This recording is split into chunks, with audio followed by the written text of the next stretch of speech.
আরাফাত বাড়িয়েছেন বাম প্রান্তে, উদ্দেশ্য মহিবুল্লাহ, তবে সেই ক্ষেত্রে অফসাইড, অবৈধ অনুপ্রবেশ।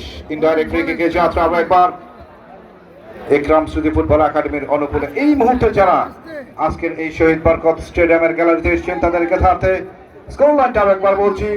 একরাম স্মৃতি ফুটবল একাডেমি মানিকগঞ্জ 0, অপরদিকে বিকেএসপি ঢাকা 0।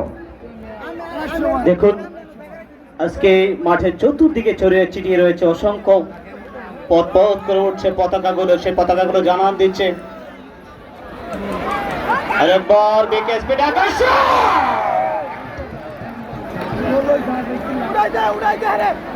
রঞ্জোর জোরালো শটটা ছিল, খানিকটা বাঁকানো হলে বিপদটা ঘটে যেতে পারত, তবে সেটা হয়নি।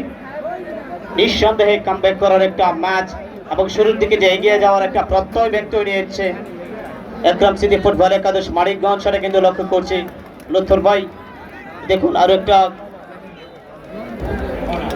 অবশ্যই আরো একটা সুযোগ এসছে, ফাঁসা বল, লাফিয়ে হেডটা করলেন, কিন্তু সেখানে মাঠ অত্যন্ত ভারী, বলের নিয়ন্ত্রণ রাখতে গিয়ে নিজের নিয়ন্ত্রণ কিন্তু হারিয়েছেন। বাড়িয়েছেন ডান প্রান্ত একটা ডায়াগোনাল, এই মুহূর্তে অবশ্য সেখানে লেফট ফুল ব্যাক ক্লিয়ার করলেন। মুরাদ, একটি বিষয় আপনি লক্ষ্য করবেন, এই আজকের যে আয়োজন শহীদ রাষ্ট্রপতি জিয়াউর রহমান গোল্ড কাপ ফুটবলের একটা জীবন্ত মানচিত্র আমরা উপভোগ করছি।